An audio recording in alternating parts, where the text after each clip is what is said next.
Listo, entonces ahora sí estamos grabando. Voy a dejar de compartir mi pantalla por un momento y ahora la voy a volver a compartir esperando que quede grabado, porque a veces nos ha pasado que no queda grabado. Entonces crucemos los dedos. Entonces, como les venía diciendo, vamos a mirar ahora qué es lo que causa los campos magnéticos. Ya no vamos simplemente a suponer que existe un campo, sino vamos a ver cómo podemos crear un campo nosotros. ¿O qué es lo que causa los campos magnéticos? Que sabemos que en el fondo son las corrientes. Y los ejemplos sencillos que vamos a utilizar son cables largos rectos, cables circulares y cosas de ese estilo, anillos, las cosas más sencillas posibles.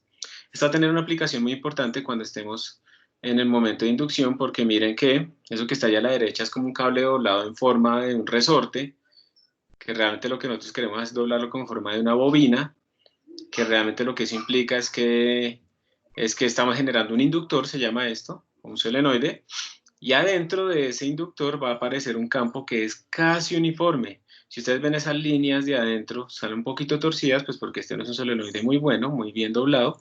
Miren, comparen esas líneas con el campo de afuera. El campo de afuera obviamente no es uniforme, pero el campo de adentro más o menos es uniforme porque más o menos las líneas van en la misma dirección. Entonces, como ustedes pueden ver acá, este solenoide va a ser importante por muchas razones. Una de ellas es que su campo interno es más o menos uniforme. Y recuerden que el campo uniforme es algo que nos facilita muchísimo el estudio del movimiento de las cosas. Entonces eso, digamos que por eso es que vamos a nosotros tratar de entender cómo es que estos campos funcionan dentro de un solenoide. Entonces miren, vamos a ir directamente a un resultado, porque yo lo que quiero que ustedes sepan es que no siempre vamos a tener que hacer la integral de la ley de Biot-Savart, sino que ustedes van a tener es que saber usar los resultados que vienen de allí, ¿sí? Entonces, de una vamos a irnos a la fenomenología del campo de un cable recto que es muy largo. Entonces, aquí a la izquierda ustedes tienen, perdón, un campo, perdón, un cable cuya corriente va entrando a la página. Por eso, digamos que esto lo estamos viendo nosotros como cortado el cable. Por eso se le pone la X al cable porque la corriente va entrando. Y lo que tenemos es dos cosas. La primera, que la magnitud de ese campo siempre va a ser de este estilo. La magnitud del campo siempre va a ser así. B es igual a mi sub 0 y sobre 2 pi r. Mi sub 0 es una nueva constante que vamos a hablar en un momento de cuánto vale. Se llama permeabilidad magnética del vacío. Y es la corriente que lleva nuestro cable. Pues 2pi es 2pi. Y r es la distancia desde el centro del cable al punto en donde queremos calcular el campo. Eso lo que quiere decir es que si hacemos una gráfica de B en función del radio, pues esto va decreciendo como 1 sobre R. O sea que el campo es más débil a medida que nos vamos alejando de nuestro cable, que eso es lo que uno espera, ¿no? Que las cosas decrezcan a medida que nos alejamos. Comparen esto, por ejemplo, con los campos eléctricos de cargas que decrecían con R al cuadrado y aquí empieza ya no a haber diferencias, ¿no? Ya se empiezan a aparecer diferencias. Entonces, lo primero es esto. Esta es la magnitud. La magnitud decrece con la distancia, aumenta con el valor de la corriente. Ahora, las direcciones. Las direcciones son tangenciales en cada punto. Los campos de los cables largos y rectos son círculos concéntricos, así como está mostrando el dibujo de la izquierda, este que tenemos acá. Son círculos concéntricos. Ahora, ¿cuál es la diferencia entre esos círculos? Entre más cerca esté yo del cable, pues más intenso es el campo. ¿Por qué esos círculos son esas flechas así cerradas? Recuerden que nosotros no tenemos cargas magnéticas aisladas, entonces las líneas de campo siempre se deben cerrar sobre sí mismas, por eso los círculos se cierran sobre sí mismos. Y es muy importante que ustedes vean que en la dirección, cuando uno habla de la dirección es tangente a estas líneas que uno pone acá, o sea que si yo me paro en este punto, el campo va en esta dirección tangente, y si me paro en este punto, el campo va en esta dirección tangente. Si me paro en este punto, el campo va en esta dirección tangente. Y así sucesivamente, si me paro acá, va en esta dirección tangente. Siempre son tangentes a esas líneas de campo. El campo verdadero realmente lo que nos habla son de las tangentes del campo. Y la otra cosa es, ¿por qué nosotros dijimos que esto iba así? ¿Y por qué no dijimos que iba para el otro lado? ¿Sí?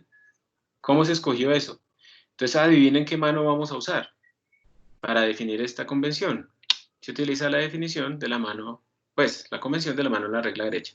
Cierran sus 4 dedos en la dirección en la que va la línea de campo, o más bien al revés. Como el cable es recto, ojo, como el cable es recto, ustedes pueden alinear su pulgar con la dirección del cable.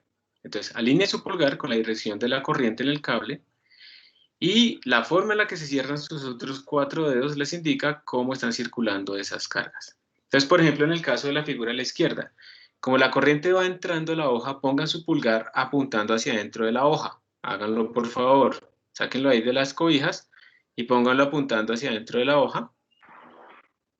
Y ahora cierren sus otros 4 dedos y van a darse cuenta que precisamente en la dirección en la que se cerraron sus 4 dedos, ojo, no en la dirección que se abren, sino en la dirección en la que se cerraron sus 4 dedos, es la misma dirección en la que se pintaron esas flechas de circulación del campo.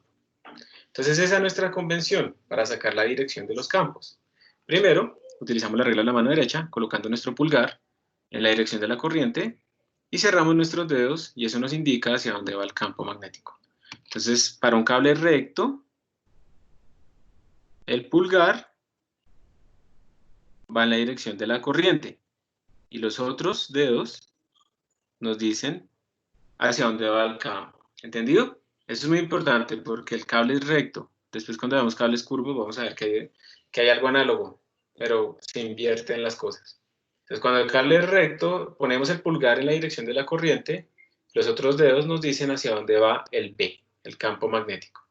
Entonces, en resumen, el campo magnético alrededor de un cable recto son círculos concéntricos, el campo es tangente en cada punto de esos círculos y su magnitud decrece como se expresa en esta dirección. Mi sub 0 por I sobre 2 pi R.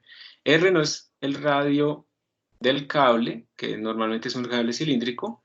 R es la distancia desde nuestro punto, desde el centro del cable, hacia el punto donde queremos calcular el campo. O sea, por ejemplo, si quiero el campo acá, pues R sería toda esta distancia. Si quiero el campo acá, pues R sería esta distancia. ¿Ok? Desde el centro. Entonces eso es lo que tenemos. Y después vamos a ver diferentes formas de deducir esta expresión. Pero por ahora lo que quiero es que quede claro qué significa. Entonces vuelvo a resumirlo.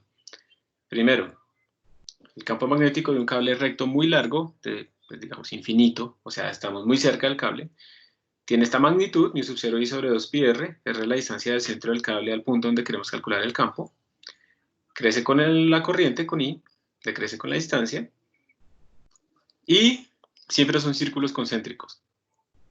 Y si me paro en un punto específico, pues el campo es perpendicular a la línea de campo que pusimos ahí. Y para saber hacia dónde va el campo, las líneas de campo, pues uno tiene que alinear para un cable recto el pulgar con la dirección de la corriente. Como hay una sola dirección, pues podemos alinear el pulgar en esa dirección. Y en la dirección que se cierran nuestros otros 4 dedos nos indica hacia dónde va esas líneas de campo. Entonces ese es el campo de un cable recto. Miren que no lo estamos deduciendo. Estamos hablando del resultado de interpretarlo. Y por eso lo que viene ahora es un ejercicio. Este ejercicio, que es una superposición de dos cables, les pregunto a ustedes cuál es el campo total que ustedes tienen en un punto dado del espacio. Entonces, lo que tienen es aquí a la izquierda, en la parte A de la figura, dos cables, uno que lleva una corriente I1 saliendo de la hoja, otro que lleva una corriente I2 entrando a la hoja. La pregunta para ustedes es, en ese punto P que está ahí en el centro de ese triángulo que quedó formado ahí, isósceles rectángulo, en ese punto P, ¿cuánto es el campo total y hacia dónde va? Eso es lo que les están preguntando a ustedes. Por eso el dibujo de la derecha lo que hace es pararse en ese punto P, como punto de origen. Y entonces ahí la cuestión es ustedes cómo harían para calcular ese campo. Entonces les voy a dejar que lo piensen un poquito y traten de hacer eso. Lo que les pido en este momento es solamente concéntrense para la corriente I1 y traten de deducir por qué el campo B1 lo dibujaron de esa forma ahí en ese punto. Y luego se concentran solo en la corriente I2 y traten de deducir por qué la dirección de B2 va en esa dirección que la pusieron ahí. Hagan eso por ahora solamente ustedes solos para tratar de entenderlo. No les dé pereza, esta es la oportunidad de que ustedes comiencen a pensarlo y luego comparen con lo que yo les digo y así pueden aprender si realmente lo pensaron bien o no y de una vez que les quede claro. Si no lo hacen, si les da pereza o lo que sea, van a seguir perdidos. Entonces, por favor, piénselo ya mismo. ¿Por qué B1 va allá y por qué B2 va allá? ¿Qué es lo que hace uno para poder deducir esas direcciones? 3 minuticos para eso.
Ok, profe, creo que ya vi cómo es.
Listo, chicos, ¿alguien quiere compartir cómo piensa que se debe hacer esa deducción?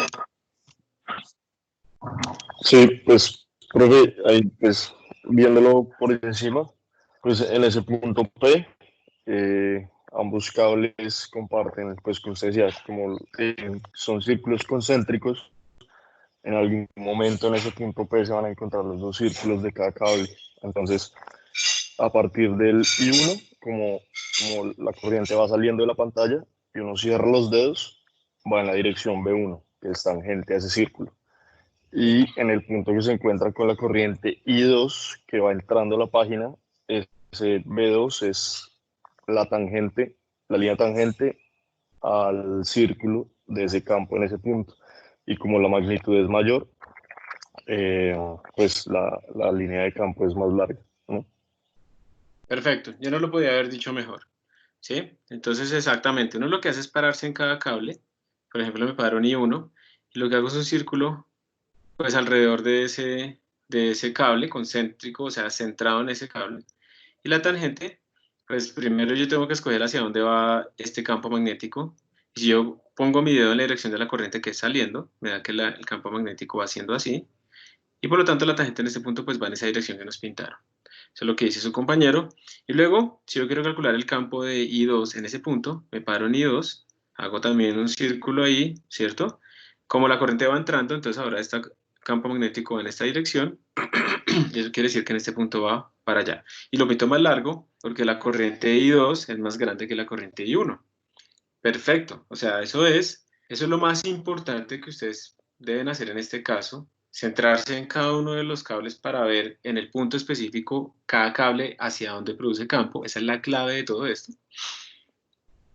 Y aquí lo que viene después ya pues es pura geometría, ¿no? Precisamente como el triángulo es rectángulo y todo ese montón de ángulos de 90 grados, pues entonces se vuelve relativamente fácil. Y ya uno lo que tiene que hacer es empezar a descomponer. Cuando uno quiere sumar campos, que son vectores, pues recuerden que lo que tendríamos que hacer es el campo total en el eje X, pues sería B1 en X más B2 en X, el campo total en el eje Y pues sería B2 en Y más, perdón, B1 en Y más B2 en Y, y pues en todos estos van a salir las magnitudes. Por ejemplo, B1 en X es esta componente, que es negativa, sería menos la norma de mi vector, o sea, cuánto me mide todo el campo verdaderamente, por coseno de 45, ¿cierto?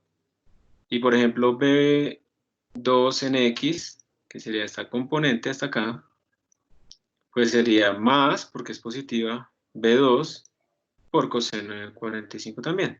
Entonces, miren que ustedes necesitan las magnitudes. Entonces, la magnitud de B1, pues ya sabemos que es mu sub 0 por I1 sobre 2pi por la distancia 1. La distancia 1 que separa mi cable de mi punto donde quiero, o sea, esta distancia. Y B2 en magnitud sería mu sub 0 por I2 sobre 2pi por D2. D2 es la distancia que separa el centro de mi cable del punto donde quiero. Y eso es lo que se hace acá, pero la clave de todo esto para poner ese más, ese menos a las componentes es haber deducido esas direcciones. Entonces lo que hacen acá es sacar las magnitudes, descomponerlas, simplemente descomponerlas, como aquí lo que se les dio a ustedes fue esta distancia, eso fue lo que se les dio en el problema. Entonces lo que se hace es sacar esto, cuánto vale en términos de la hipotenusa, utilizando senos o cosenos, no importa. Eso es lo que se hace ahí con geometría. Y luego lo que hacen es sacar las componentes y finalmente sacar eh, la norma total pues, de nuestro vector B, que sería, pues por Pitágoras lo podemos sacar. Entonces ahí salen nuestros campos, sale absolutamente todo, pero lo que yo quiero especialmente hacerles énfasis acá es, por favor, es muy importante que recuerden, interioricen, que para calcular el campo magnético que produce un cable en un punto dado, tienen que hacer primero un cable recto, ¿listo? Tienen que hacer un círculo concéntrico a ese cable que pase por ese punto, deducir hacia dónde iría el campo, y luego de eso sí pueden empezar a hacer descomposiciones y todos esos rollos. Pero es muy importante que aprendan eso, que aprendan que debemos pararnos centrados en el círculo. Y si hay varios cables, centrados en el cable, si hay varios cables, pues nos vamos centrando en cada uno de los cables. Por eso hay muchos ejercicios donde ustedes, por ejemplo, se le va a poner aquí un cable que tiene corriente entrando, uno saliendo y otro entrando, y se les pide a ustedes el campo acá en este punto hacia dónde iría. Digamos que todos llevan la misma corriente. Entonces, si queremos el campo ahí en ese punto, tenemos que irnos parando cable por cable para mirar hacia dónde hace campo cada uno de esos cables. Entonces, si me paro en este, tendría que hacer un círculo centrado ahí, ¿cierto? Bueno, acá un poco torcido. Sí, tendríamos que hacer un círculo centrado ahí. Y la pregunta es hacia dónde va ese campo. En las manecillas del reloj en dirección contraria. Entonces ponemos nuestro dedo entrando en la dirección de la corriente porque es un cable recto. Y se nos dice que el campo va así, ¿verdad?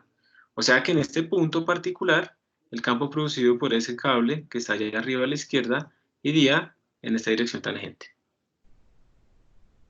Y luego, si me paro en este, entonces de nuevo hago un círculo, ¿cierto? Que va pasando por ahí.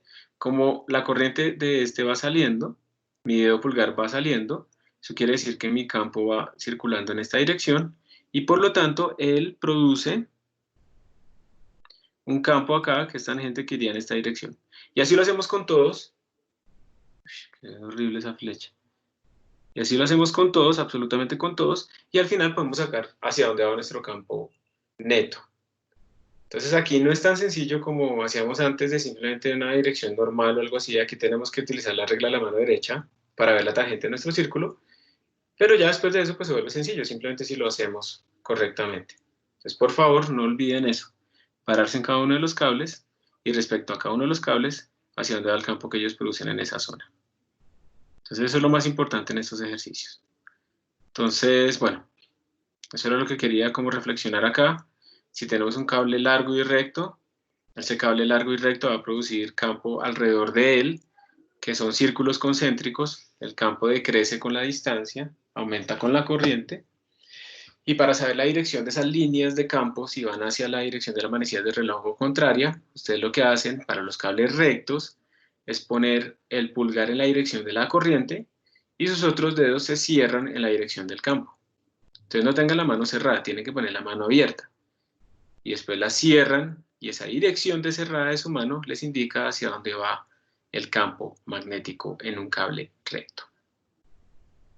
Entonces por ahora no hemos hablado todavía de Biot-Savart, que son dos franceses que estudiaron estos fenómenos. Eso viene realmente también de lo que ustedes vieron en el video del profesor Miguel Ángel Uribe, del campo magnético producido por una carga, pero aquí nos vamos a saltar de una vez a un campo magnético producido por una corriente. Y entonces eso es lo que Profe, vamos a ver en este momento. Señor. yo tenía una duda en el punto anterior, era sobre lo de la fuerza neta. Ahí como hay dos campos, se calcula el campo neto y con eso se calcula la fuerza neta con la fórmula normal, o hay que calcular las dos fuerzas y después sumarse. Pues mire que aquí no hay fuerzas. Aquí te están pidiendo simplemente el campo neto en el punto P. Entonces cuando tú calculas el campo neto en el punto P, ya acabaste. ¿Cuáles fuerzas crees tú? Porque es que esa pregunta es correcta y es incorrecta. Entonces quiero saber cuáles fuerzas eran las que pensabas tú. ¿Fuerza sobre quién? Ah, no, o sea, yo lo decía como hemos venido trabajando como las fuerzas que se aplicaba sobre, sí, Cable. sobre los cables.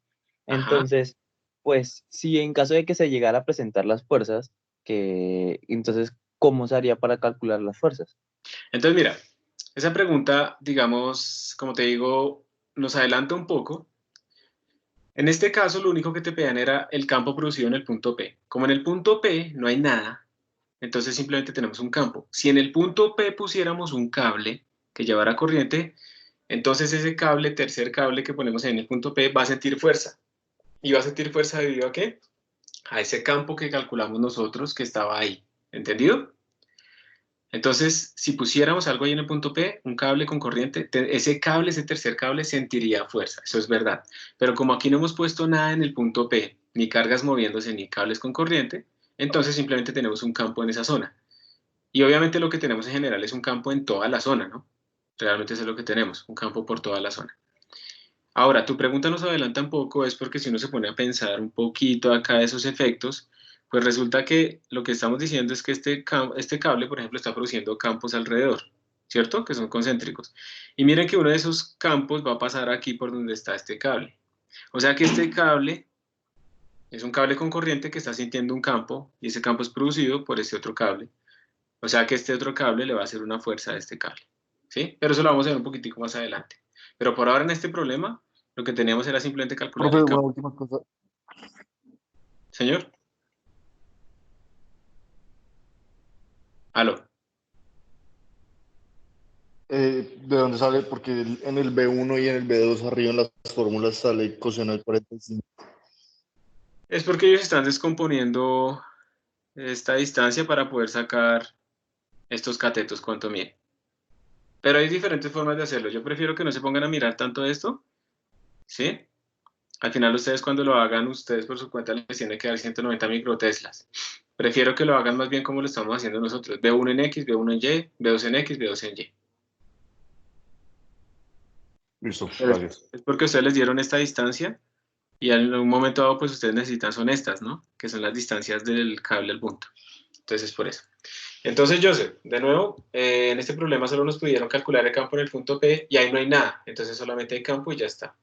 Pero si además después te dijera que ahora pones un cable en ese punto P que lleva una corriente, entonces tendrás fuerza sobre ese tercer cable. ¿Listo? Sí, profe, gracias. Con gusto. Bueno, muy bien. Pregunten por favor, porque de esa manera pues se resuelven sus dudas y despertamos a sus compañeros también, a los que estén de pronto dormidos, de tanto estudiar. Entonces volvamos a la ley de Biot-Savart. Esta ley lo que les permite a ustedes es deducir y calcular para un cable en cualquier forma, torcido, lo que sea, cuánto es el campo que ese cable hace en un punto dado. Esta ley es una ley diferencial porque como estamos hablando de un cable que puede estar torcido y de cualquier manera, pues eso hace que sea complicado. Entonces lo que se hace es, recuerden, siempre lo que tratamos de hacer es que cuando las cosas son muy difíciles, partirlas en pedacitos pequeños, fáciles, y luego sumar sus contribuciones. Entonces lo que se hace acá es hablar de elementos diferenciales del cable. Entonces uno lo que tiene que hacer es, primero, escoger un punto, como ese punto P que está ahí, y lo que queremos es calcular el campo que hace un elemento diferencial de corriente en ese punto, y luego sumar todos los posibles elementos diferenciales. Por eso es que aquí dicen que en el punto P hay un campo diferencial de B. Entonces la ley de Biot-Savart lo que les dice a ustedes es, bueno, ustedes escojan el punto donde quieren calcular el campo. Ahora escojan un punto arbitrario en el cable. Ese punto arbitrario en el cable lo vamos a llamar DS o DL porque tiene esa longitud, la longitud de arco. A ustedes ya les debe sonar eso por sus cursos de cálculo vectorial. Es la longitud de arco que simplemente es cuánto mide en cable. Como esto es chiquitico, pues es un diferencial. Entonces puede ser un milímetro, un micrómetro, algo muy pequeño. Como por ese pedacito chiquitico rojo que está ahí, el de S o el de L se le llaman otros libros, por ese pedacito rojo chiquitico hay una corriente, pues entonces se define un elemento diferencial asociado con eso que es el I por DS. I por DS, que es el azul, es la corriente multiplicada por el vector diferencial de longitud, no es más. Es corriente por ese vector diferencial. ¿Y cómo sacamos la dirección de ese vector diferencial de longitud? Como es un diferencial, siempre es tangente a la curva. Por eso es que lo pintan ahí tangente a la curva, al cable curvadito. Bien, entonces primero sale ese vector, el vector I por DS. El segundo vector es un vector que va pues desde mi pedacito de cable rojo a mi punto P. Ese es el vector R que está ahí dibujado. Y ese vector R obviamente tiene una dirección que es la R unitaria, que es esa flechita morada que tenemos ahí. Entonces tenemos todas esas direcciones. Voy a hacerle un zoom de nuevo acá. Entonces escogemos nuestro punto. ¿Sí? Escogemos el punto donde queremos calcular el campo, punto P, arbitrario. Escogemos luego nuestro diferencial arbitrario de longitud. Como ahí va una corriente, esto genera un vector tangente, que es I por ds. Entonces salen dos vectores, primero este I por ds, que me identifica como la dirección de la corriente, básicamente. Y luego sale un vector R que va desde mi diferencial del cable al punto donde yo quiero. Ese vector es R. Y ese vector R, como todo vector, yo lo puedo dividir por su norma y me va a dar un R unitario. O sea, me va a dar una dirección, este R unitario. Eso es lo que me interesa a mí, esa dirección. Y pues también esta longitud. Entonces, después de definir todo eso, y eso se hace de forma arbitraria, pues uno también tiene, por ejemplo, un ángulo entre el vector I de S y ya se murió. A ver si abrimos otra vez.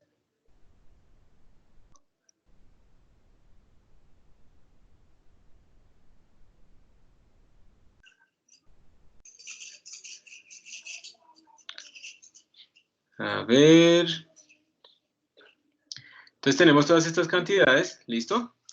Y por fin, esto es lo que se necesita para poder plantear la ecuación de Biot-Savart, de Jean-Baptiste Biot y Félix Savart. Ya con estos elementos matemáticos podemos decir cuánto es ese dB, ese pequeño campo que hace ese pequeño pedacito de cable ahí en ese punto P. Lo que ellos descubrieron fue esto.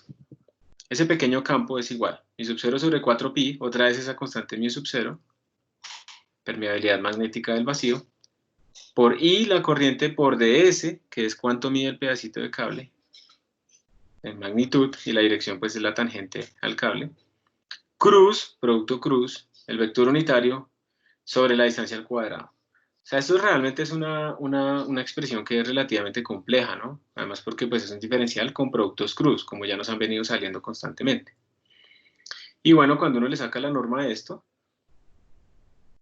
pues aparece que la norma sería mi sub 0 sobre 4pi y por ds, la norma de este vector unitario pues es 1, por eso aquí no aparece, aquí aparece un 1, ¿sí? Este vector unitario es 1. Y este teta, de nuevo, es el ángulo entre el vector unitario y el ds, que es este mismo teta que está aquí dibujado, ¿sí?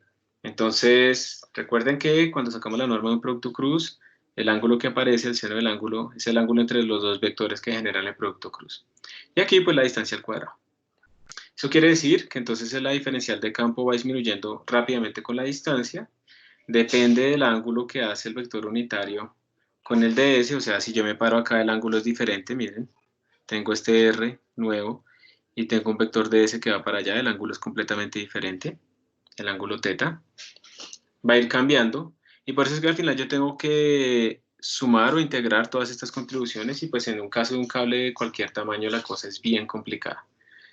Pero esto es lo que dice la ley de Biot-Savart. Entonces la forma más sencilla posible de aplicarla pues van a ser los cables rectos largos o los cables circulares, porque ahí esta distancia no va a cambiar y podemos deducir relativamente fácil todo.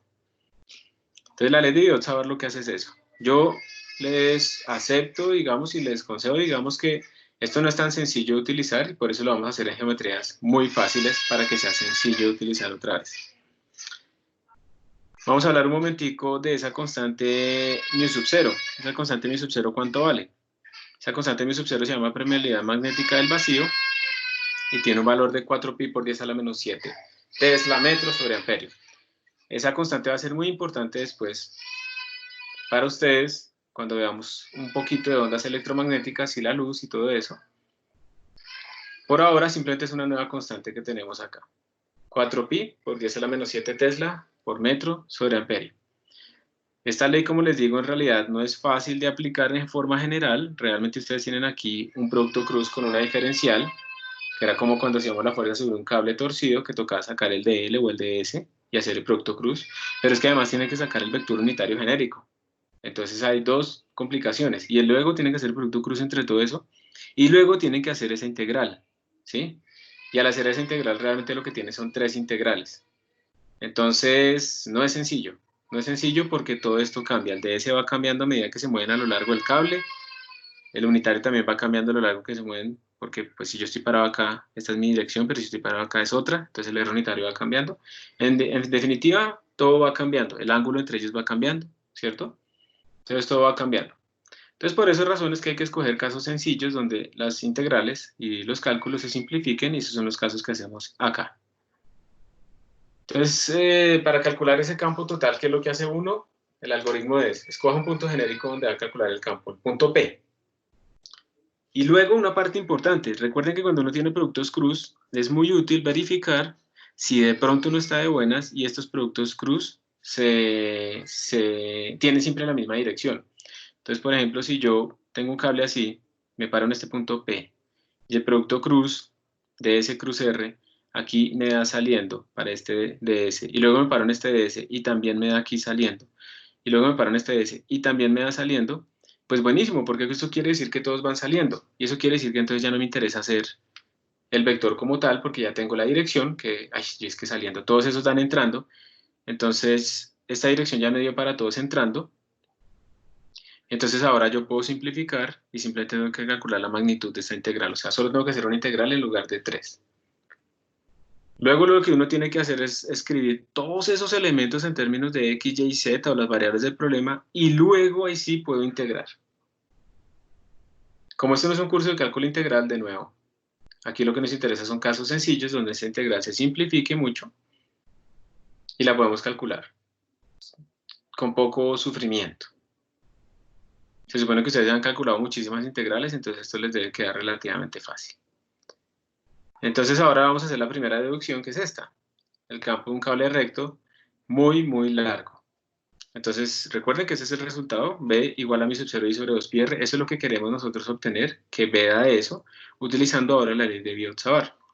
Y para eso vamos a utilizar este ejemplo. Tenemos un cable recto que lleva una corriente hacia arriba. Como el cable se supone que es infinito, pues nos vamos a parar en un punto cualquiera. Piensen que la mitad, aunque la mitad de algo infinito, pues da igual, porque pues como es infinito, pues todo es la mitad. Y entonces apliquemos nuestro algoritmo aquí en este caso para calcular cuánto es el campo de nuestro punto P. De nuevo, a mí me gustaría, aunque ustedes tienen la presentación ahí en el video también se explicó, me gustaría mucho que cogieran una hoja en este momento y trataran de escribir precisamente cuánto es este dB a partir de la ley de Biot-Savart. ¿Cuánto es ese dB en términos de esas variables que están acá? Y que miren, si yo me parara en otro DS, por ejemplo aquí, o aquí más arriba, si las direcciones de los productos cruz dan en la misma dirección o no. Si sí dan en la misma dirección, que les debe dar la misma dirección que debería ser entrando a la hoja, entonces ¿cómo quedaría el dB en magnitud? O sea, la integral que debemos hacer se debe simplificar. Y por favor, traten de deducir cuánto es esto. En otras palabras, cojan esta expresión que tenemos acá de la ley de Biot-Savart, el dB, ¿sí? Este dB que tenemos acá, y reescríbalo en términos de estas variables que tenemos en este problema. Pues todas se llaman más o menos igual, pero es muy importante que verifiquen si producto cross va o no en la misma dirección, y entonces, ¿cómo se simplificaría ese dB? Traten de hacerlo por favor, les doy 5 minutos, mientras voy a acostar a la niña, y ya vuelvo. Me disculpo por tantas interrupciones, pero es que la mamá está atendiendo las clases que le pusieron al niño, estamos haciendo el almuerzo al mismo tiempo, estamos cuidando a los niños, o sea, es una locura. Entonces, aprovechemos estos 5 minutos para que ustedes se beneficien tratando de pensar cómo harían esto, teniendo en cuenta que ya lo vieron en un video, teniendo en cuenta que ya lo vieron en la presentación, pero no se copien, traten de pensarlo ustedes cómo lo harían, porque esa es la manera en la que uno aprende, tratando de ver cómo lo pensaría yo. Entonces, 5 minuticos para eso.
Listo, chicos. Bueno, entonces, a ver, primera pregunta. Si separan en diferentes, ya está escogido el punto B, entonces vamos al segundo punto del algoritmo. Si separan en diferentes DS, ¿les cambia la dirección del producto cruz entre el R unitario y el DS? No. No, ¿cierto? Siempre les va a dar entrando. Entonces ustedes tienen el DS que va hacia arriba, el R unitario ahí como está en esa figura, les da entrando, independiente de donde se paren. Digamos que si yo me paro aquí abajo, para que se vea más claro, lo voy a hacer también de azul. Si este es mi DS, de abajo, yo tendría un R unitario que iría así, en esta dirección. Mi vector R pues iría hasta acá, ¿cierto? Y si hago el producto cruz entre esos dos, también me va a dar entrando a la página. O sea, para todos me da entrando. Y como para todos me da entrando, entonces ya no necesito hacer ese producto cruz. Yo ya sé que la dirección independiente del DS va a ser entrando. Entonces tendríamos que el DB sería, ¿me recuerdan, por favor? Sería mu sub 0 sobre 4pi, ¿sí? Sí, mu sub 0 sobre 4pi por la corriente por x por dl sobre x cuadrado más y cuadrado, todo eso a la 3 medios. Ah, ok, ok. Tú ya hiciste todo esto del DS por la norma del vector unitario, el seno de teta sobre la distancia al cuadrado, ¿cierto? Y tú ya lo descompusiste en x y y. Sí, eso fue lo que hiciste. Listo, muy bien. Entonces, la idea de por qué es que tenemos que ponerlo en x y y y todo eso para poder hacer la integral, ¿verdad? Esa es como la parte importante. Entonces yo me imagino que tú escogiste como aquí unos ejes coordenados, x y escribiste pues todas estas cosas en términos de esa expresión. Entonces, vamos a hacerlo parecido. Vamos a hacerlo parecido. Entonces ese db ya lo quiero escribir en términos de x y y, o sea que miren que aquí y es como s, porque ellos llamaron a esta distancia s. Entonces realmente tenemos que y es s, o sea que ds es de y. Entonces tendríamos que el db sería igual a mi sub 0 sobre 4pi por la corriente. Eso sería dy. Este s es y. Esta distancia al cuadrado sería esto al cuadrado más esto al cuadrado, porque es un triángulo. Estamos mirando esta distancia al cuadrado, que sería r al cuadrado, o x como tú lo llamaste, más y al cuadrado, multiplicado por el seno de teta, que es el seno de este ángulo. Ese seno de ese ángulo es lo mismo que tener, bueno, varias formas de escribirlo, ¿no? Lo que queremos es relacionarlo como con y. Y Profe, yo con tengo el, una pregunta ahí. sí, ¿Por qué es que se escoge el ángulo como de la parte de afuera y no el de la parte como del triángulo, en la parte interna? porque tú estás viendo el ángulo, recuerda que esto viene de un producto cruz que es ds cruz, el R unitario. O sea, tú estás viendo el ángulo entre ds y entre r. Y el ángulo Ah, ok, entre ds y este r es todo esto. ok, listo. Gracias, profe. ¿Ok? Ah, sí, señor, no hay problema. Entonces, lo que yo quiero ver es cómo podremos escribir este seno de teta. Mira que estos problemas al final son pura geometría, que esto me parece a mí que es lo que más les cuesta a ustedes a veces, que es cómo relaciono una cosa con otra y son puros triángulos, ¿no? Entonces, aquí lo que quiero es escribir este seno de teta, este que está aquí, en términos de y. ¿Y por qué? Porque en términos de y de r, mayúscula, porque yo estoy integrando a lo largo de y. Simplemente es eso. Entonces, este seno de teta yo lo podría escribir como, voy a llamar este ángulo alfa, como seno de pi, 180 grados menos alfa. Y por identidad, esto sería seno de pi por coseno de pi, seno de pi es 0, más coseno de pi, que es menos 1, no, perdón, seno coseno menos coseno seno. Entonces al final esto me va a dar seno de alfa. Entonces al final por identidades me queda que este seno de este ángulo grande, es el mismo seno de este ángulo que es este ángulo más chiquito. Y este seno de este ángulo chiquito es simplemente lo opuesto que es r sobre la hipotenusa que es r minúscula. Entonces al final esto me va a quedar por r sobre raíz cuadrada de r al cuadrado más y al cuadrado, que esa es la hipotenusa. Ya al final nos va a quedar pues eso que nos dijo Felipe creo que fue, y por Y, por R, por Y, por DY, sobre 4pi por R al cuadrado más Y al cuadrado a la 3 medios. Y por fin ya quedó todo en términos de una sola variable, que es Y. Y si ustedes hacen la integral de esto, eso les daría el campo total, pero ahora los límites son importantes, y esos límites son importantes pues porque como esto es un cable infinito, entonces tendríamos que nuestros límites pues irían hasta infinito. Entonces ya voy a quitar todos esos garabatos que dice acá, y voy a Profe, una poner, pregunta. sí señor, ¿De dónde sale ese Y? Que es de Y por Y, colocó usted ahí. porque yo lo que dije fue que el eje vertical le iba a llamar Y, y es el mismo S que ellos pusieron. Entonces yo lo que estoy viendo es esto, mira, ya, voy a dibujarlo. Esto es Y, esta altura, que es la distancia desde el origen a mi punto diferencial de longitud. Entonces a esto lo llamé Y. Esto es R, y esto es R mayúscula. Y por eso salió ese triangulito donde salió de todas esas relaciones. Ok, ¿Sí? profe. Listo. Sí, Entonces, pero no bueno, me queda muy claro de dónde salió el de Y por Y, el de Y por Y, eso que viene está desde arriba. acá. Míralo, espérate te digo. Eso viene desde acá arriba, mira. Recuerda que el de S quedó escrito así, mu sub 0 sobre 4pi, es esta primera parte, por la corriente, por ds, por el seno de teta, sobre r cuadrado.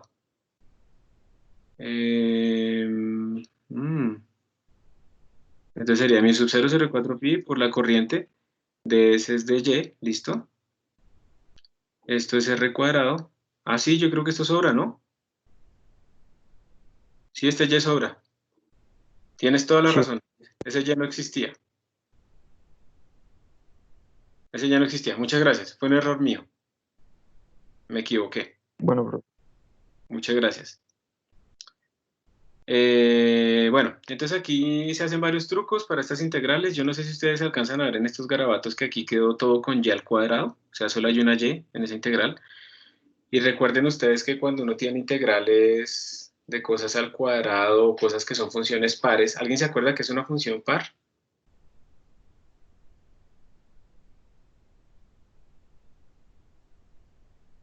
¿Sí o no? ¿Nadie? Una función que es igual en ambos cuadrantes. Muy bien, o sea, es igual tanto en x positivo como en x negativo, digámoslo La así. imagen. Exacto. Una función par es eso, que digamos el signo no la afecta, que si yo pongo f de menos x es igual a f de x, y eso quiere decir acá que esta función es par, porque estamos siempre con y al cuadrado, entonces no importa si es negativo o positivo, y al cuadrado siempre me da igual. Y eso quiere decir que no tengo que integrar desde menos infinito hasta infinito, sino solamente desde 0 hasta infinito y multiplicar por 2. Ese fue el secreto que utilizaron acá. A mí me gusta también como explicar un poquito esas cosas. ¿Por qué carajos apareció un 2? ¿Sí? Aquí. ¿Y por qué va de 0 a infinito? Siento que el cable da menos infinito a infinito. Pues es porque esto que estamos integrando finalmente es una función par. Entonces es lo mismo integral de menos infinito a infinito que dos veces la integral de 0 a infinito simplemente porque es una función par. Es por eso que aparece ese 2 ahí. Bueno, al final aquí hacen los mismos reemplazos que nosotros hicimos. Y al final de todo este trabajo llegamos a que el campo es mi sub 0 y sobre 2pi r. O sea, obtenemos lo mismo que estábamos esperando. Pero quiero que observen la cantidad de trabajo que hubo detrás. Al final no es tanto, es que uno se demora mucho explicando.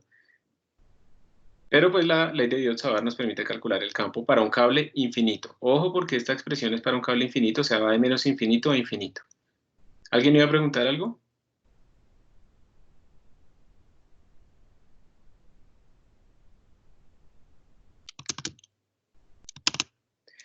Bueno, entonces esta es la Biot-Savart aplicada a un cable largo y recto. Entonces, como pueden darse cuenta, como ha pasado en este corte, que yo les dije en las primeras clases que en el tercer corte les tocaba como ser más rigurosos matemáticamente, pues ahí se va viendo. Y esta ley, o sea, aplicada en un cable infinito, es más fácil que aplicársela a un cable finito. Este es un cable que es finito, o sea, que no es infinito, o sea, que tiene longitud dada. Vamos a ignorar los efectos de borde y vamos a aplicar la ley de Biot-Savart.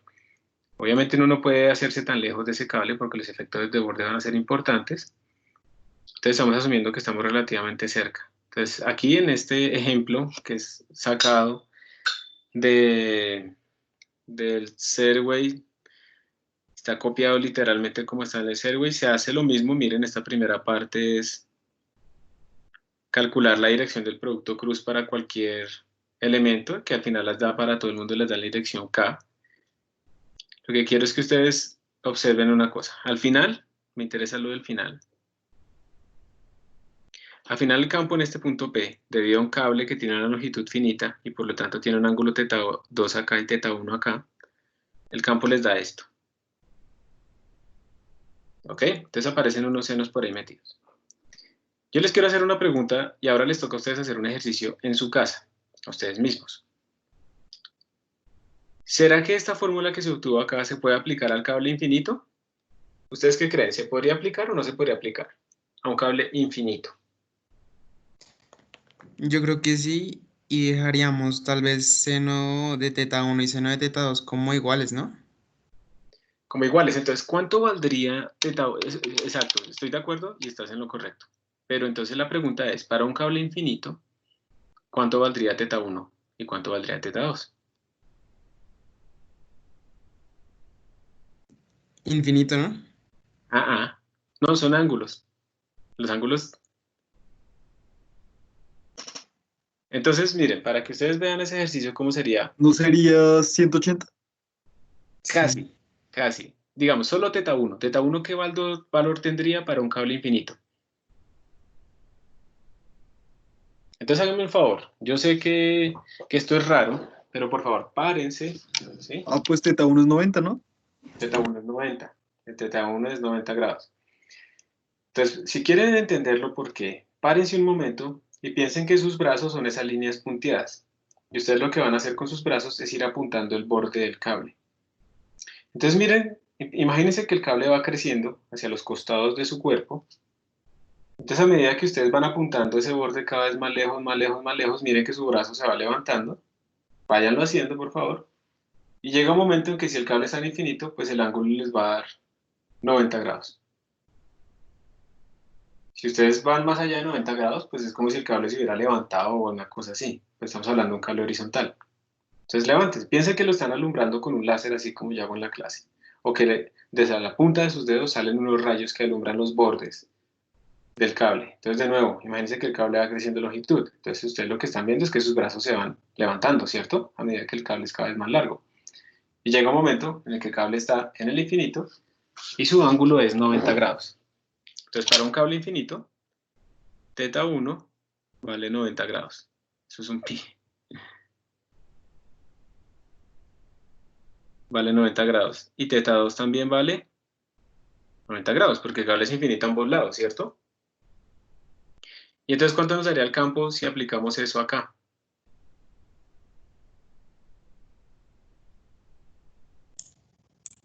¿Cero? Cero. Y luego no dijimos que el campo era mi sub 0 i sobre 2πr. Entonces, ¿qué creen ustedes? ¿Cuál fue el posible error que cometimos acá?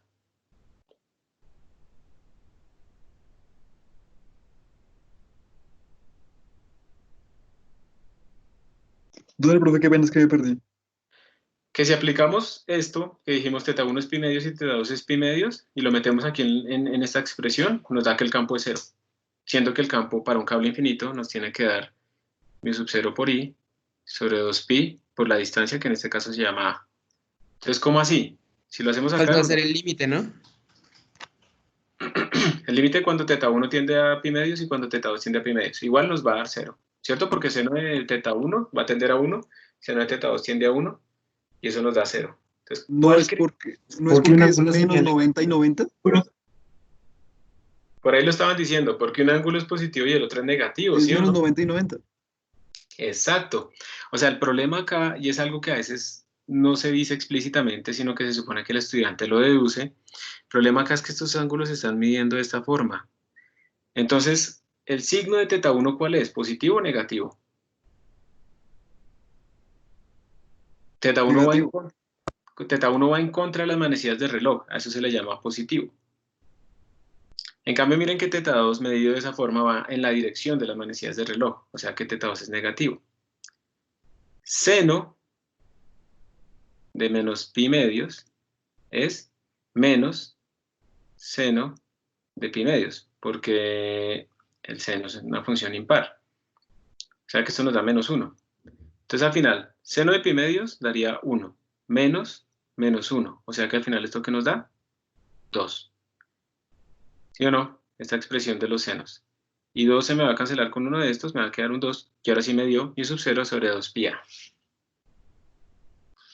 Entonces por eso es que yo les digo a ustedes que eso de tener una tabla de fórmulas y que a uno le den las fórmulas, eso ayuda, pero si ustedes no entienden qué significan esos símbolos, cuál es la convención, de dónde salió, cuál es la interpretación, les da igual, porque no les va a servir para nada. Reemplazar en una fórmula es muy fácil, eso ya lo hacen los computadores. Entonces no dejen que ustedes sean reemplazados por los computadores más sencillos. Ustedes tienen que ir más allá y saber interpretar estas cosas.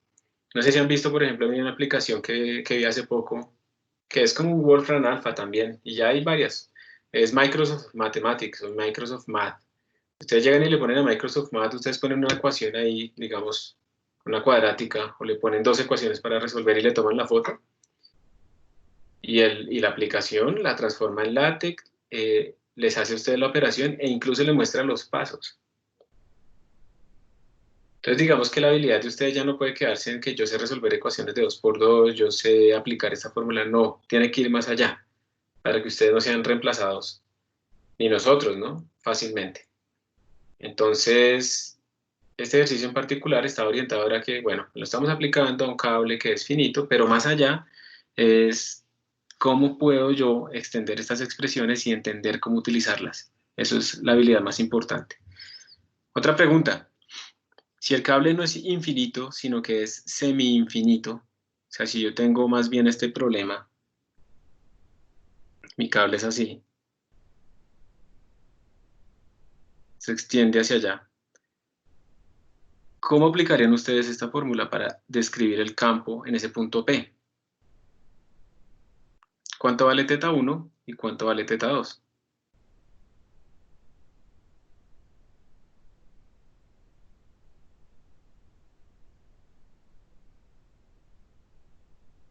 Teta 1 valdría 0 y teta 2, 90. Casi, menos pi medios. Recuerda que se está midiendo así, ¿no? Pero sí, teta 1 vale 0 porque no hay extensión respecto a este eje, y teta 2 vale menos pi medios. Y con eso ya ustedes pueden entender cuánto es el campo en este punto P, para cuando están parados en la esquina de un cable. Entonces miren que si ustedes aprenden a interpretar estas expresiones en los casos que se les dan, ustedes se van a volver muy poderosos, porque ustedes ya no van a tener, o sea, solo con esta expresión que se les da acá, van a poder resolver un montón de problemas de cables finitos, pero es muy, muy importante que sepan cómo utilizarla apropiadamente. Eso es lo más importante de todo, porque yo les escribo a ustedes esto en la tabla de fórmulas, pero eso no garantiza que ustedes puedan resolver el problema. Ustedes tienen que saberla utilizar.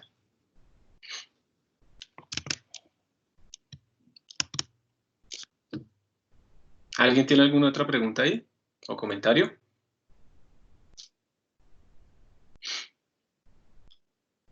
Profe, sé que dijiste que no nos ibas a mandar como las fórmulas para los quizzes ni nada de eso, pero pues no sé, es que No, eso personal, fue ayer. Eso fue ayer porque quería que ustedes mismos buscaran, pero si quieren se las sigo mandando si les sirve. pues por mí sí, por favor. Listo, no hay problema. Se las sigo enviando en las próximas, que es un compendio, como ya saben, pero ustedes las tienen que interpretar, pero sí, no hay problema. Ayer sí quería que ustedes mismos como que, o sea, y tenganlo listo, tengan siempre listos sus apuntes, su libro. Esos son exámenes de libro abierto. Yo creo que incluso a futuro, incluso en los exámenes presenciales, a mí me parece que deberíamos dejarlos consultar los libros, pues porque es bueno que ustedes sepan, digamos, consultar eficientemente, rápidamente y darle significado a las cosas. De todas maneras, si alguien no estudia, le da la misma, porque abre un libro y ni siquiera sabe dónde buscar, no sabe la interpretación de estas ecuaciones, no sabe nada de eso. Y mientras trata de entender, pues se le va el tiempo. En cambio, alguien que sí estudió y tiene ahí esa herramienta, pues les va a ir mucho mejor. Esto nos ha hecho cambiar de paradigmas y me parece que es para algo bueno en este aspecto, ¿no? Entonces, bueno, yo les envío las fórmulas, no hay problema. Y de todas maneras, ustedes tengan ahí sus libritos, sus apuntes, sí, sus propios compendios, todo ese tipo de cosas, ténganlo listos. Sobre todo, por ejemplo, para el final, que no sé si vieron, pero esta es la semana 13 y 16, o sea que el final está cerca respecto a la materia, ¿no? No estoy hablando de nada más relacionado con coronavirus ni nada de eso. Estamos cerca, pues nos queda el último mes de clases, básicamente. Y pues nada, irse preparando porque eso implica que, pues, que ahorita ustedes algunos incluso todavía tienen parciales de segundo corte, pero entre muy poco tiempo llegan los de tercer corte, que valen un poco más y que definen todo. Volvamos acá. Chicos, les ha llegado, perdón, les hago otra pregunta, ¿les ha llegado alguna información, algún correo masivo que no me haya llegado a mí sobre los exámenes de nivel?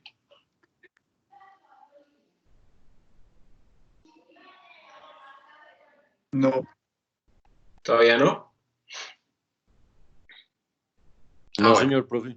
Entonces esperemos el final de esta semana, yo creo que se los envían para el viernes. Bueno, muchas gracias. Sigamos. Profe, Entonces, ¿y ese examen cuándo sería? Qué pena que le pregunte. según como lo habíamos planeado, creo que era la otra semana o la que le sigue, no me acuerdo. Ah, ok. Creo que era dentro de 15 días, digamos, pongámoslo así. Ah, ok, profe, gracias. Sí, señor.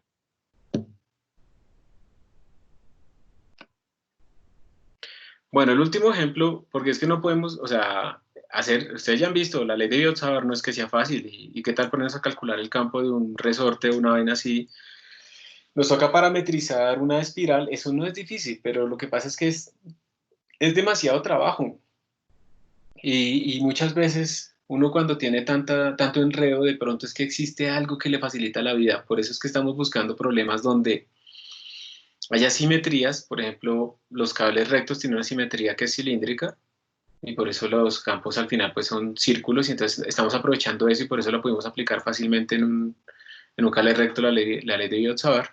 Otro caso que también simplifica las cosas pues es un cable circular, porque el cable circular nos permite tener a todo el mundo a la misma distancia, entonces no varía el R de la ley de Biot-Savart, ese R cuadrado no varía. Y luego vamos a ver que hay otra ley que nos permite también calcular campos, que se llama la ley de Ampère, otro francés, que casualmente para estos tiempos murió de neumonía, no coronavirus, sino neumonía normal, porque antes la gente se moría por eso, ¿no? O sea, muchas veces habla la gente que el tiempo de antes era mejor y no sé qué, pero pues tampoco porque ahorita hay mucha gente también es porque la salud ha mejorado y los niños no se mueren tanto cuando nacen y las mujeres tampoco, la tasa de mortalidad de las mujeres ha bajado un montón también en los partos. Antes la gente se partía una pierna y le tocaba era quedarse acostado a esperar a ver si la infección, si no lo mataba el partirse la pierna o la cadera, había que esperar entonces ahora la infección si no lo mataba.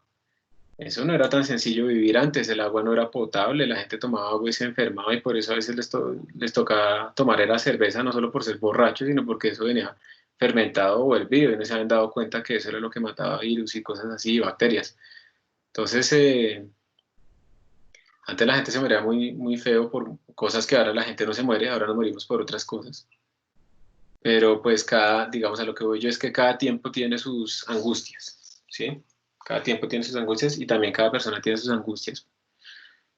Entonces, la ley de Ampère, él fue un matemático físico, nos permitirá volver a calcular un montón de cosas de una forma supremamente sencilla.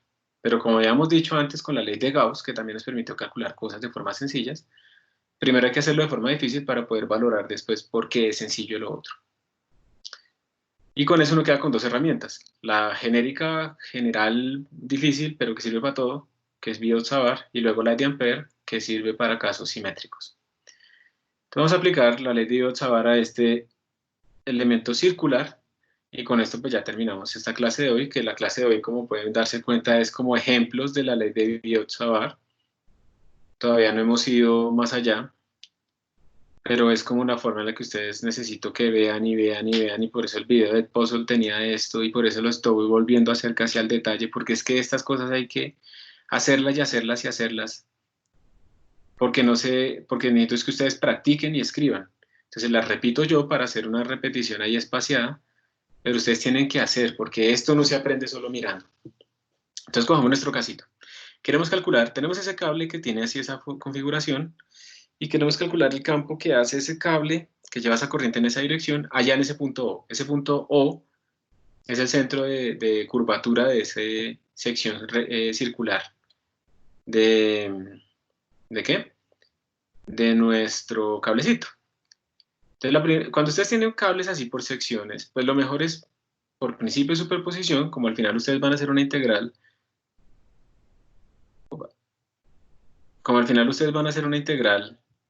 sobre, pues, sobre todos los bebés, una integral es aplicar sumas, o sea, principio de superposición. Entonces, lo mejor en estos casos es dividir esos cables en secciones que sean de comportamientos similares. Entonces, por ejemplo, no tiene sentido unir ese cable recto de arriba con la parte circular, esos tienen comportamientos diferentes. Entonces, yo lo que haría sería partirlo en 3 secciones de cable, la que va de A' a la que va de A a C, mayúsculas todas, y la que va de C a C', o sea, 2 cables rectos y 1 cable circular. Pregunta para ustedes, ¿será que este cable recto de acá arriba hace campo aquí? No, ¿Por qué no? por el ángulo, ¿Cuál ángulo? porque es completamente paralelo, digo paralelo no, sino que sí, es en el mismo sentido de la corriente, ¿no? Perfecto. O sea, el DS va en esta dirección, ¿sí o no? DS va en esa dirección. Y el R unitario también iría en esta dirección. Es el R unitario. ¿Puedo hacer yo un producto cruz entre estos dos? Que son paralelos. O sea, ¿cuánto me da ese producto cruz? 0. No hay componente perpendicular. Entonces, este cable recto, no genera campo acá en este punto. O sea, los cables rectos no generan campo magnético al frente de ellos. Y lo mismo va a pasar pues con este, ¿no? Con esa sección de cable. El DS va para allá, el R unitario va para allá, y el producto cruz entre esos dos vectores pues me va a dar 0. Entonces ninguno de esos dos cables rectos, como están así alineados hacia el centro, ninguno de esos dos me va a producir campo magnético en ese origen O, y entonces solo me queda la parte circular. Recordemos qué es lo que hacemos cuando vamos a utilizar la ley de Biot-Savart. Primero escoger el punto P, que eso ya se hizo, que es este, el O.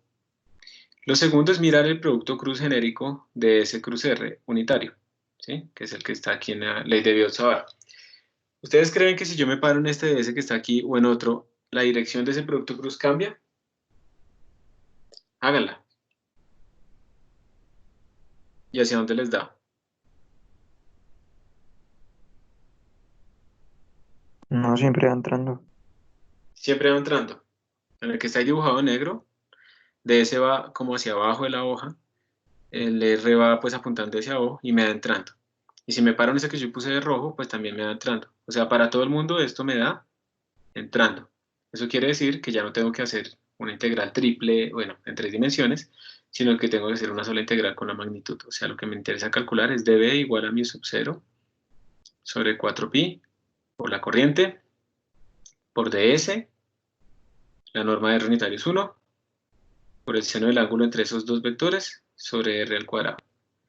Entonces, chicos, vamos a ver esto que nos da. Y, a ver, ¿qué es ds?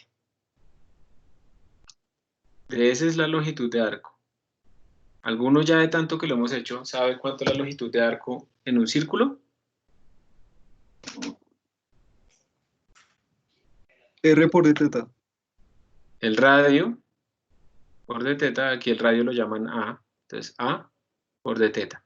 Esa es la longitud de arco diferencial, el radio por el ángulo que está subtendido. Entonces vamos a ponerlo acá, A por d teta, listo. D teta respecto a este ángulo teta.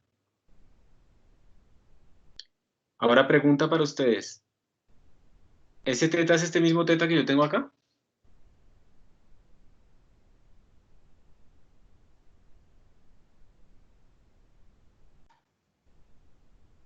¿De dónde salió ese seno?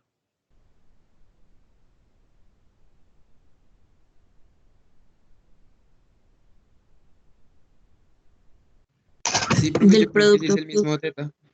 Del producto cruz, muy bien. O sea que ese seno de teta viene de este producto cruz. O sea que ese ángulo teta no es este. Ese ángulo teta que yo puse acá es el ángulo entre DS y R unitario. ¿Ok? Para que no lo confundamos. Otra vez, yo pongo teta, teta, teta por todo lado. Y al final no son los mismos tetas. Entonces, ¿cuánto es el ángulo que hay entre el DS y el R unitario? 90. 90. Porque como el DS es tangencial siempre y el R unitario está apuntando al centro, pues eso es 90. Y aquí el DS es tangencial, este está apuntando al centro, el ángulo es 90. O sea que esta cosa me da seno de pi medios. O sea, ¿me da cuánto? 1. 1. 1. Pero fue clave haber diferenciado esas tetas. Ay, bueno. Y esto está dividido entre la distancia que separa a nuestros elementos de S del punto O al cuadrado. ¿Esa distancia cambia? Si yo me paro acá, ¿esa distancia cambia si me paro acá? No. Es la misma. Para todo el mundo, ¿cuánto es? A. A al cuadrado, ¿cierto? Porque es A. Y como está al cuadrado, pues al cuadrado. Entonces esto se me va con esto se me va con esto. Y finalmente, ya puedo hacer mi integral. Y tendríamos que el B sería la integral de los dBs, que sería la integral de mi sub 0 sobre 4pi por i por d teta sobre a. ¿Y qué puedo sacar de la integral? Todo menos de teta. Todo menos Sí. teta. Mi sub 0 por i sobre 4pi por integral de d teta, 4pi a, y esto me daría teta. Entonces, mi sub 0 por i por teta sobre 4pi por a. Y esto entonces es nuestro campo en el centro o en el centro de curvatura de ese cable torcido. Cosas importantes. Una pregunta. Ya te respondo. Mi sub 0, la constante que hemos hablado de la permeabilidad magnética al vacío, y es la corriente. Ojo, esto es muy importante. Teta se escribe en radianes. Siempre que ustedes escriben que una diferencial de arco es así, quiere decir que de teta está en radianes. O sea, ustedes no pueden poner 90 grados, tienen que poner pi medios. No pueden poner 180 grados, tienen que poner pi. Entonces, este teta que está acá está en radianes. Dividido entre 4pi por a, que es el radio. Y eso sería nuestra expresión. Dime la pregunta. Profe, los límites de la integral que hay en d teta, ¿cuáles serían, digamos, en este caso en especial? Pues sería desde 0, que es este, digamos, este ángulo, hasta teta. Es esto lo que estás integrando. Entonces, por eso yo dije la integral de teta, pues es teta, el ángulo subtendido. O sea, es todo este ángulo que tú estás encerrando. Ok, profe. Y por esa razón es que quiero preguntarles, en lo que sigue ahorita, por ejemplo, si yo tuviera la siguiente figura, digamos así, vamos a hacer varios casos. Digamos esto, circular, y esto así. Les estoy pidiendo el campo acá, en el centro. ¿Pueden aplicar o no pueden aplicar esta expresión? Primera pregunta. Sí, sí la podemos aplicar. ¿Por qué sí la puedes aplicar? Porque se cumple que como que en los cables de los extremos de como la partecita de la circunferencia, la corriente y o sea, y el R unitario, o tienen un ángulo de 0 o tienen un ángulo de 180. Muy bien, o sea, exactamente. Lo único que contribuye es lo circular, porque los cables rectos pues no van a contribuir con campo, entonces sí la podemos aplicar. Y entonces yo les pregunto a ustedes, si digamos esto es el radio A, esto, ¿cómo se escribiría en este caso que les puse ahí? Sería mu sub 0 por I sobre 4pi por A, ¿y el ángulo cuánto pondríamos?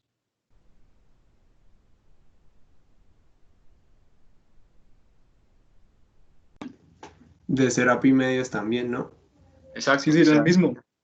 Pi medios. O sea, la pregunta es, ¿cuánto es este ángulo que tiene este segmento circular? ¿Y cuánto es? 90. O sea, pi medio. Entonces no ponen 90, no, ponen pi medios. Ojo porque yo sé, de pronto, ustedes son muy pilos y de pronto esto les va a parecer tonto y una mentira, pues de lo absurdo, pero puede pasar cuando uno está asustado, cuando uno está en un grupo grande que se comporta irracionalmente. A veces la gente cree que porque tiene la calculadora en radianes, si pone 90, eso se lo transforma a pi medios. ¿Eso tiene sentido? No.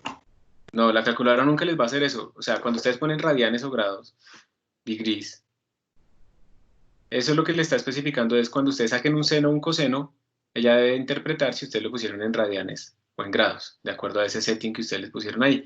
Pero en ninguna manera, si ustedes ponen un número cualquiera como 90, ella se los va a transformar en pi medios, porque imagínense ustedes, no, es que va a calcular cuánto valen 90 gramos de yuca, bueno, no sé, de queso, y eso se va a transformar a pi medios todo el tiempo. O sea, eso no tiene sentido.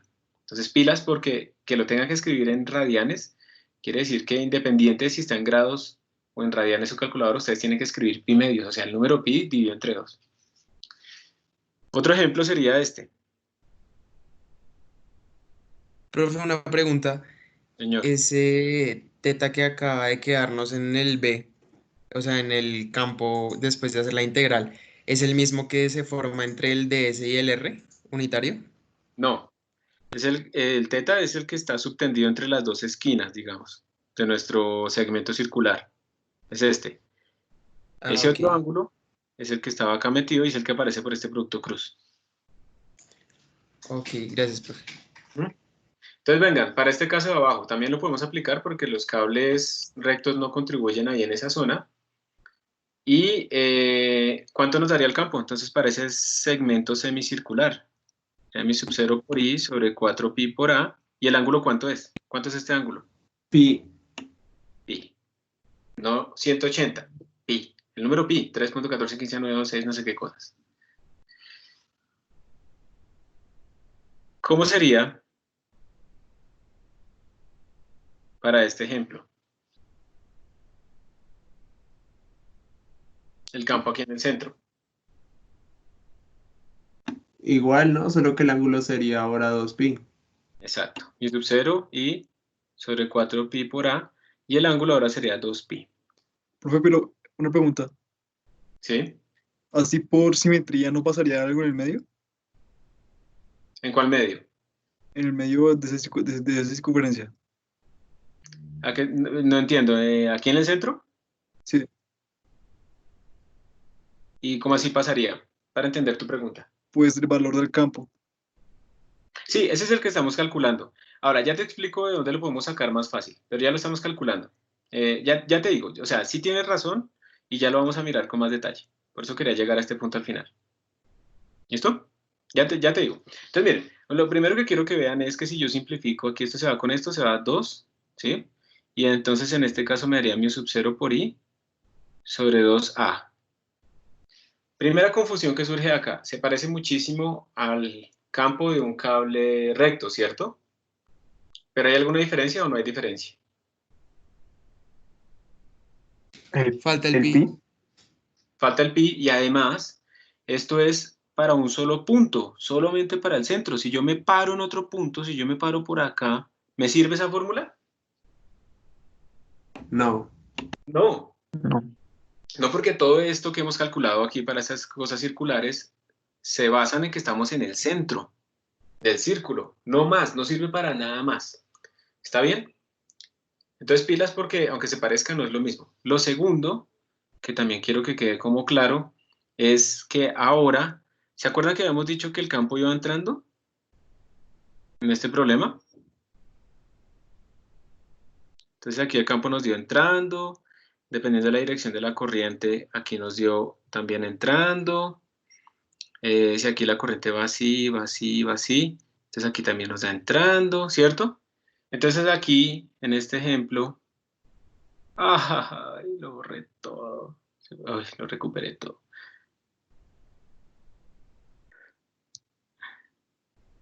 Aquí en este ejemplo del anillo completo, ¿hacia dónde va el campo aquí en el centro? ¿Entrando o saliendo? Si la corriente va en esa dirección. Entonces, para que ustedes lo sepan lo Entrando. que tienen que hacer. Sí, para que Entrando, ustedes ¿no? lo sepan, tienen que hacer este producto cruz, ¿sí? Que tenemos aquí arriba, y les da entrando, pero cierto que se vuelve más difícil porque el cable está torcido y ponerse a hacer ese producto cruz para todos. Entonces les voy a enseñar el segundo secreto para saber hacia dónde va. Como este es un cable curvo, ustedes ya no pueden poner su dedo pulgar en la dirección de la corriente porque la dirección va cambiando. Entonces lo que ustedes hacen es poner sus dedos, los otros 4, en la dirección de la corriente. Entonces cierren sus dedos en la dirección de la corriente y díganme hacia dónde les dio el pulgar. Entrando. Entrando. Entonces el pulgar les da el B. Si ustedes van y miran lo que vamos escrito para un cable recto, era al contrario. El pulgar los ponemos en la dirección de I y los dedos nos daba el B. ¿Se acuerdan? Ahora para un cable curvo, ponemos los dedos en la dirección de la corriente porque como el cable es curvo, pues tenemos que poder torcer. Entonces por eso ponemos los dedos, los otros 4 dedos en la dirección de la corriente y ahora el pulgar nos dice hacia dónde va B. Y esa es una forma fácil de saber hacia dónde va el campo magnético de una espira cerrada en su centro. Simplemente cierran sus 4 deditos en la dirección del campo magnético, de la corriente, perdón, y su dedo pulgar les dice hacia dónde va el campo. Entonces, listo, con esto terminamos esta clase de hoy de repaso. Luego viene pues lo del anillo, que eso es lo que viene, digamos, de aplicaciones. Eso lo tienen que, por favor, repasar en el video. No me voy a poner a deducirlo en la próxima clase, simplemente lo vamos a usar y seguimos después con la fuerza sobre cables. Muchas gracias por su atención y hasta pronto, chicos, no les quito más tiempo. Por favor, estudien, estudien y estudien, porque estos temas no se aprenden solo mirando, hay que practicar porque hay bastante álgebra involucrada. Hasta pronto y que estén muy bien. Hasta luego, profe. Gracias. Gracias. Hasta luego. Chao, profe. Eso, profe, hasta luego, que esté bien. Que estén muy bien todos.